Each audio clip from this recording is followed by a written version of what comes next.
sawujuding ratu Madura Prabu Baladewa kawonganing gedhe gagah prakusa lagak sambada sawujuding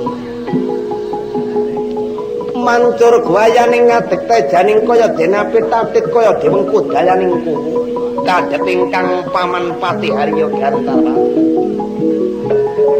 prayenaning Pati Arya Gantarpati mendadokaning anak Prabu marang wong kaya aku badine iki Kurawa 108 kabeh ora ana kang cukup tetandingan musuh Raden Abimanyu menika kula wis padha telepat paman Arya Gantarpati enggengger kula ngaturake sukema bekti kunjo padha panjenengan anak Prabu paman nggih kula tampias kok kakale kula lumeberaken wonten ing jojon dados sakil kula kawaning tiasin ingkang kula aturi nyeketake sauntawis wan panjenengan paman engger rumah kula boten kirang-kirang sekeco anak Prabu prayenaning Prabu Baladewa jelasne kaya mangkuru Kurawa 108 asor kang dadi bidan Bapak Arya Gantarpati katon alun tejani sulung bayani Trinang kanang pasangan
Paman Pati Arya Gantarpati enggih sampun boten lepat dawuh panjenengan ingkang paman anak Prabu rikala panjenengan mangiringake Kurawa 108 kapure mangsulake Raden Abimanyu wusana manut napa mboten Paman Abimanyu saderenge kula paring katerangan ingkang paman ngaturake sabar kutiwasa sabaring anak Prabu tiwasing ingkang paman Pati Arya Gantarpati rikala kula mangiringake Kurawa 108 ingkang tetandingan mesak Abimanyu amargi mboten purun kawangsulake wah Kurawa sami kasesriyudaning mboten wonten ingkang saged nyekapinggir sebab pengamu ing Abimanyu miwah Petruk saemba banteng ketaton kadya gajah kelangan rati paman nggih dados dinten menika Kurawa 108 mboten keconggah paman gengger lajeng dos pundi menapa panjenengan dinten mangke badhe maju dhateng prayudan menapa langkung prayogi katurake anak Prabu Suyudana kemawon paman mangga kula matur badhan Yai Prabu Suyudana kula mangke tiyang ngaturake kemirikata bab Yai Prabu Suyudana sampun ngesrake katepeng Abimanyu saking kula mboten katepeng saking kula Kamila dinten mangke menawi Raden Abimanyu boten king kula jungkraning sae. Kula mbake caplekan dengan nek bener anggene tukul kula ngune mboten bener menang kula cutat menang kula iris. Nggih. Menawi ngaten panjenengan kemawon kula aturi ngatos-atos sampun sembrono anak Prabu. Kula podhan Raden Abimanyu. Dina iki anda tu kamu lilo pengamu aku kang maju nang prayudan Abimanyu.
kaluput Raden Abimanyu yo Raden Angga Wijaya.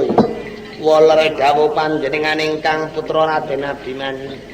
Kula ngaturake sungkem pangabekti kunjuk wonten ing padha panjenengan.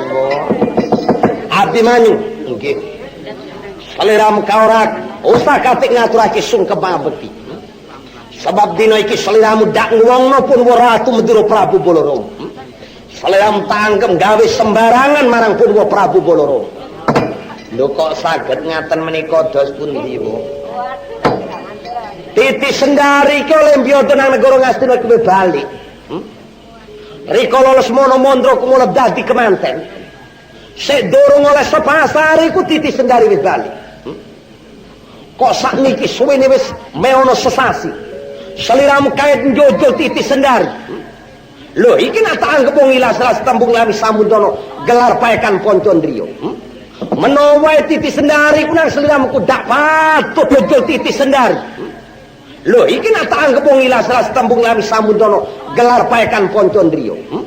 Menawa Titi Sendari ku nang saliramu ku dak patut apa tadi mangsa Buronwono. Apa ta lolos terus minggat Titi Sendari ki amarga ora gelem dadi garwamu. Wa mboten. Sebab ajeng Titi Sendari anggening badhe mbiyada dhateng negari Ngastina wau ngajeng pamiti miwah ingkang putra Malamular lho. Piyambake mboten purun menika ajri panjenenganing menggah purun menika wong tiyang dados kemanten peksi angsal selapan dinten. Lah wusana menawi diajeng Titi Sendari menika mboten patut kalian ingkang putra sewu dipun mokalake. Saking pemanggih kula menawi Titi Sendari menika teksi wonten negari Ngastina. Dak, aku dak ngrumangsane negara Ngastina iki ana Titi Sendari. Cukup dina iki sliramu gelem balik apa tanda? Nek pancen gelem balik saka negara Ngastina tak gawe apik. Nek bonggo Abimanyu tak embaki caplak anding-anding. Nek bener oleh tukul tak ingu. Ora bener menang tak cutat menang tak iris. Saliramu tak aku putra ning nek pancen manut pangrenak. Dak manut tak anggap satu mungging tangklan satu bebuyutan Abimanyu. Wah jimat pepunden kula sampun ngaten. Sebab kula menika sampun kawanti-wanti kalian Kanjeng Ratu Ndwarawati. Abimanyu susulen garwamu nang negara Ngastina. Seliramu aja pati-pati balik nek durung bebarengan marang Titi Sendari. Lamila menawi kula menika panjenengan utus wangsul dhateng negari Ndwarawati. Kula mboten ajri sinten-sinten ajri dukaning Kanjeng Bathara Kresna wa. Wis ta matur nek pancen aku sing balekake. Wa mboten wa. Orang pengajaran Abimanyu. Saliram katindak manut pangren aku. Nek ora manut pangren aku kepengin tak tugel gulumu sliramu. Kurang pengajaran Ratu Madura Prabu Baladéwa. Ora berduli wong tuwa, ora kena diajeni. Aku gelem para balekake nek wis katon sawang punarka. Sawang deduru punarka bebangke nek wis glundung mustakaku pecah dadaku. Abane Abimanyu wani musuh Prabu Baladéwa kaya wong daman bacating nyawamu ketototan keparat. Ora tangan Abimanyu.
kurang pengajaran wa Prabu Baladewa ora kena kangge sembarangan. Luwih tata strenggina suduku Taliwondo. Tak rangsang tuna tak gayu luput aku dijengku tiba pertolo. Semono nek njengku Raden Abimanyu to ngipatno Abimanyu kaya wong ngipatne kapuk slombo. Ono podano Raden Abimanyu ku kang para jali ku kang para karwati. Ora tak uripi nek seliramu bakal tak paten. Abaning wa Prabu Baladewa Japa rengko nek aku kasoran panempu marang sliramu. Lak wis lumrahe wong menang sumbar bandani wong kalah bondo kemlayu. Durung mestine aku tiba sepisan tak tinggal gelanggang colong mlayu. Abimanyu katokno pambudimu. Iya kang ati-ati leno pandulumu. Tono jangkam tak jotos pecah temen mustakamu.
pepetong jamu kurang nanti nepetong pandong bukan jasa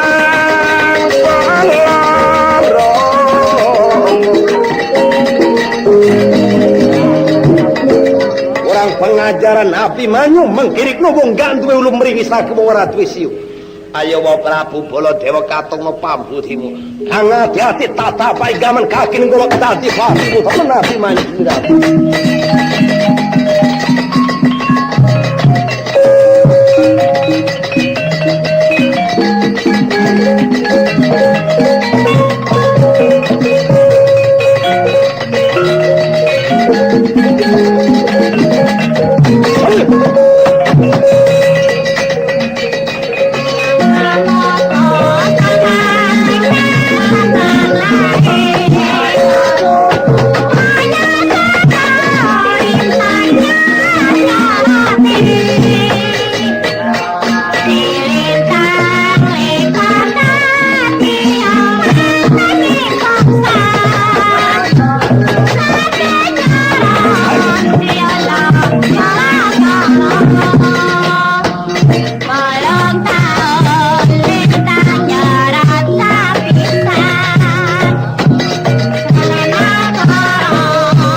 Raden Abimanyu rupine tansah mular manik maca drasa tansah nandhang sungkawa gagas napa Den Semar ora kaya sliramu lamula dina iki wa Prabu Baladewa duka yayasini pinganti ngliga pusaka kaki nenggala kaki la wusana lajeng dos pundi Semar pusaka kaki nenggala iki landhepe pitung cemukur mandine pitung pas 8 rajur lamula dina iki monggo ora tak dadani kaki nganti aku balik oneng nang kraton Dwarawati mendadukaning wa Prabu marang wong kaya aku lah saking pemanggi panjenengan dos pundi Semar dina iki areping tak papak bapananing wa Prabu Baladewa dadi kaya wis tak tegake pati uripku menawa mati Raden Abimanyu syukur belani Titi Sendari nala garing karo Petru iya mara luput kang dadi aturmu iki Gusti Raden Abimanyu kok wani-wani katindakane pusaka kaki nenggala Wah nek kenging kula emutake mbok pun nganton Ndara monggo wangsul mawon. Langki Ndara lan iki jenengan mboten wangsul ngantos wantun ndadani pusaka kaki Nenggala. Wah. Jelas niki keneke dipun wastani lebur tanpa dabi. Ndara Abimanyu mesti tinemaing pralaya nina. Petruk wis ora luput kang dadi aturmu. Lamula dina iki rene ngaku semono areping nangastina ora pamit marang Kanjeng Ibu ya kaki. Sakniki sliramu tak atur utus balik nang dalem kasatriyan Madukara. Matur marang Kanjeng Ibu Niwara Sembadra lan Ibu Sri Kandi waran nek pancening Raden Abimanyu dina iki mati perang ana ing negara Ngastina. Lah panjenengan kok lajeng kagungan atur kados ngaten, Den? Iya Semar. Sebab dina iki aku rikala katon cumlara teng pusaka kaki Nenggala. Abimanyu rumangsa mati kaki. Lah mangki lajeng dos pundi ya Semar? Mula prayoganing menawa Kanjeng Ibu ora percaya, sakniki rekem aku ae tak popoli karo kukuku tak ketokane kaki gawon bali. Kacrita Raden Abimanyu nalika ing mangkir rekemanira kersa kapopol mewah kukuning asta kanan belasan ken ingkang kersa den akarta iya kawadan cuput dipun wulungake kaki Lurah Semar. Yang layang yitnanyong ngupaya papan katon robo gunungan yara gunungan yara layang-layang ya temani rom ngopaten papan lawan paangganan ngopate papan lawan paangganan rasa risya surasaning kuat nembat agape kasih roh tunggarataning iman rataning atyam tinung kanyapa rokasukit Semar ngeten wonten muka mula cupa iki gawon balik lagi nek ditakoning Kanjeng Ibu aja para selaki warane pancene Raden Abimanyu tumekaning leno. Bukti kang para gawa iki ketokan kuku marang rikemaning Abimanyu kang tak popo. Nggih. Menawi ngaten kula mangestokake dawuh panjenengan. Kula tampine, Den. Nala garing karo Petruk. Iya menapa? Iya mah sakniki ayo balik ngatur cupu kang isi rambut lawan kuku diaturake Gusti Muniwara Sembadra. Semar semono piwelingku marang sliramu ya kaki nek Abimanyu dina iki pamit mati tak tutukake oleh tetandingan marang Prabu Baladewa.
kenane wong wong sayu katang kena jolalim wong nomor kaneng kenom marjane pasarnya pun jalanan ya robo rumah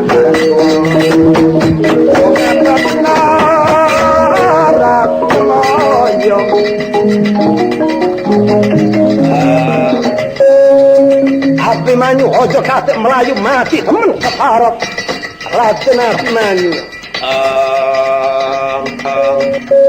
kacerita Raden Abimanyu rikala denayati pusaka kaki nenggolo penganggep estudul parangno kanthi beko sara dineme slirane panti pinter ngelesi pusaka kaki nenggolo penganggepe sapa sira sapa ingsun ora ana wong digaya kejaba aku dan wong bangke jejaba jiwane ora mangerti pangunen-unene utang kenaling wong laitan kenalan